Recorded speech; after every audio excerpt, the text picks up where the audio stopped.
just want to hold her and give her a big kiss. And they want their daughter to have everything in the world. It was very important for us to have the father figure be a part of our child's lives. When April's water breaks 2 weeks early, will Megan's tender support be enough to comfort her love? And will 2 playful additions be a welcome distraction? Hi, baby daddies! A story of inspiration, love, and family. Next up on A Baby Story.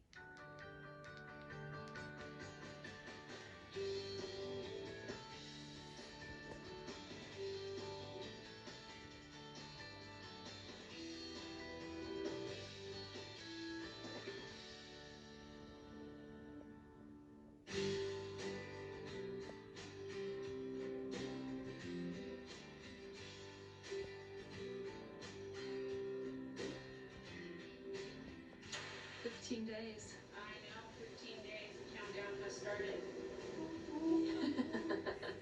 Baby dance. Baby mama dance.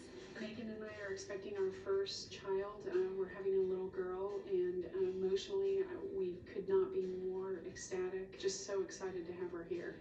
I will have a drink of wine for you. You're so sweet. Always thinking about you, sweetie. Always thinking about you. We're just ready to meet her. We've done the sonograms and we've seen pictures of her, so we just want to hold her and give her a big kiss. Well, sweetie, our lives must change. I'm going to add a baby stroller to this. It's inevitable.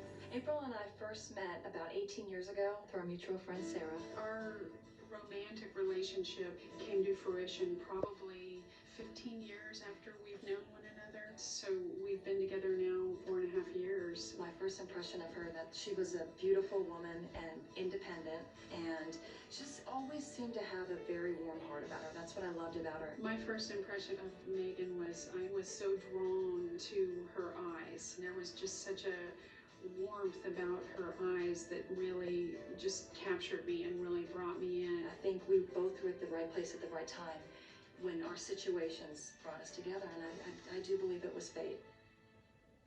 How you feeling? I'm good. I'm a little tired. You tired? Mm-hmm. When you watch some news and good football last night. How's that sound? I came out forcefully in college. My parents found out, and it took about 10 years of just trying to deal with it. Are you ready for your sister? Are you ready for your sister? Are you ready for your sister? I grew up in a very small town. I'm a Christian, I'm a Republican, and I'm gay, and those things don't really mix, and it's difficult. I think the challenges with being a gay couple, when people don't know you and they first find out, it can be awkward. It is very difficult to lead this type of lifestyle, but it is not a choice. It is who we are, and we are very proud of it.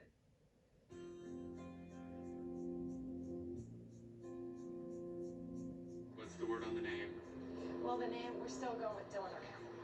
And we're leaving it up, I think once April sees her, I think she's gonna know. We decided that we wanted to start a family, and it was very important for us to have the father figure be a part of our child's life, so that's why we chose to go with a known donor. And that's when we really opened up the doors to find a prospective father figure that both Megan and I would be proud of. And, fortunately, we found Jason, and Jason has a wonderful partner, Greg, and so we have chosen him as our known donor and to be a part of the child's life. Okay, so tell me how the induction works. What time are they going to induce? Do you know? Do you go in at a certain time? From what Dr. Roberts said, I think we were planning on going in first thing in the morning. Hopefully everything will go smoothly. I'm scared going into labor just because of all of the unknowns. I do want to enjoy the birth process as much as possible and manage the pain. And so I do want an epidural. So we can take you to the state fair. We chose Jason because he actually was a friend of our mutual friend Sarah, and they used to work together, and he just ended up being a perfect fit. We just thought that he would be a wonderful father figure for our child. We're excited about a birth and being there in the waiting room while you guys are taking care of business? Something that we made very clear up front, we did not want this to be a co-parent situation to any degree whatsoever, but it was very important for us for our child to have that masculine influence, of which both of them will offer beautifully. What we want the child to know about coming into this world is that she was brought into this world by 4 people who will do nothing but love her tremendously. Here's to baby. Cheers. Cheers.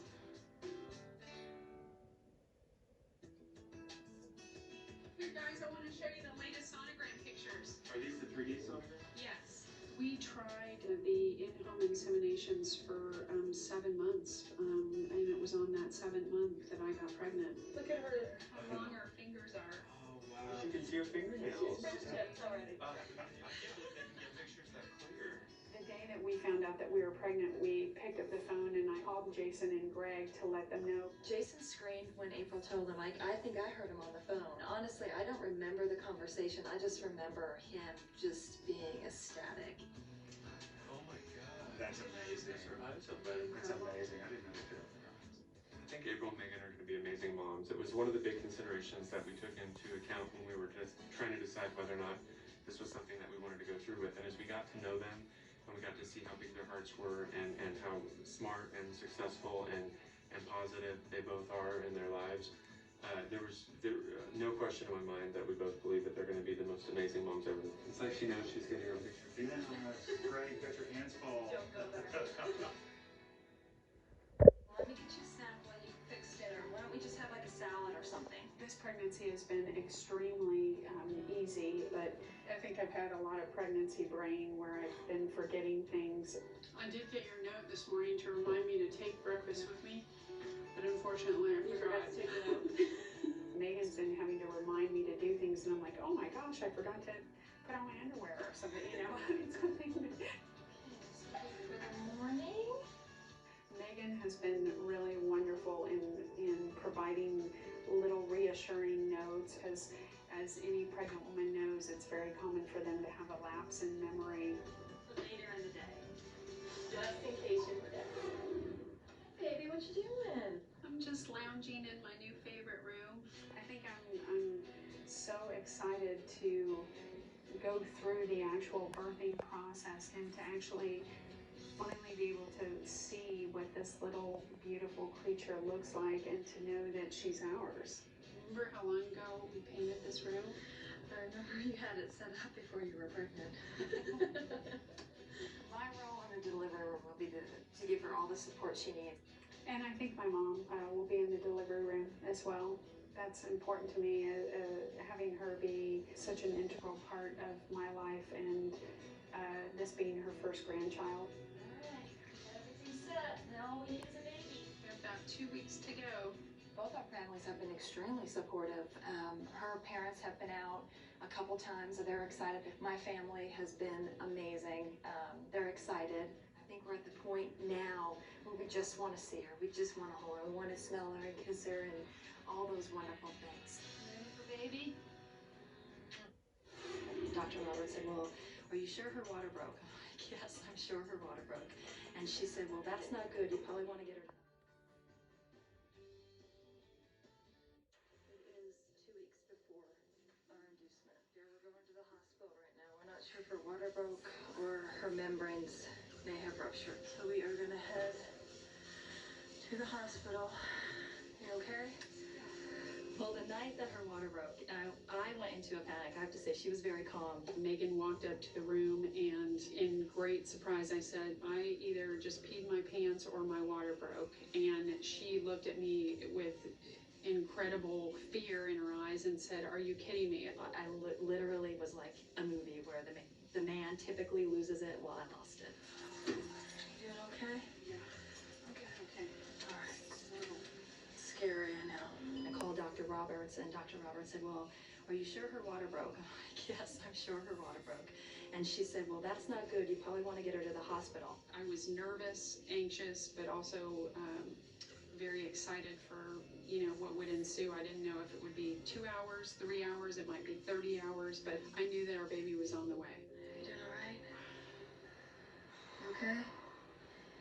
The nurses came in and they did check her, and then there was a doctor on call there, and she checked April and said, yes, indeed, it was her water that broke, and looked at April, and that's when we knew there was no going back at this point. When I talked to Dr. Roberts, she said, you guys get some rest. I will be over at 6 in the morning, and that's when we'll start the Pitocin, because I just spoke with the doctor. It looks like she's not contracting right now, so it will be a long day. As soon as I call Greg and Jason, they were there within probably 15 minutes. Hi, baby daddies. How are you? Hi. Them being there, it broke the night up a little bit, because they were joking around, so I think that just helped break some of the tension for April to take the focus off what was actually happening. Hey, don't touch it, it's sterile. Oh, you ruined it. Get the alcohol.